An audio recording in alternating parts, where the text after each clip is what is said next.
السلام عليكم walaalkii maxamed diil ee garaal noqda hergab yar ayaa ahayo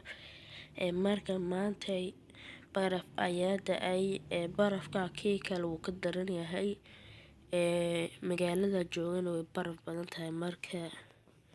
waa u wada jeediin barafka suu ugu da-ay marka videogan kalimadoon video kale ayaan duubay hadda ayaan idin tusay daawasho wacan barafkan dhulku yaalaa marka meeshaas ayuu sayd ugu daayay gaarigaasna waa qarsoomay gaariyaalka oo dhulka haaqa wax badan soo maray laakiin waxay tareen malaho mar walba haaqaa barafku waa soo da-aleen marka hadda jidka hoos hadaa aadiyo meesha dad ku lugeynayeen wada jeedeen saasay noqotay barafka ka buuxo iyo lugihii dadka raadkooda ayaa ku yaalo marka qoraxdana xagga taallaa wakaas marka qoraxda ma dhalaalay karto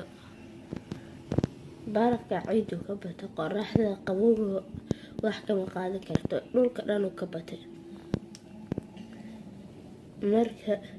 qoraxda hala yar markay dhalaalayso barafku waa soo da-aa markay daasho ayadaas ka noqon qoraxda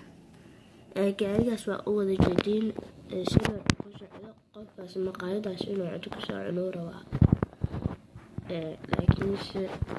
sidoo ku socdaa gaarigiisa filada ku xiran barafkiina waa ka buuxsan nimadiisa si fiican ugu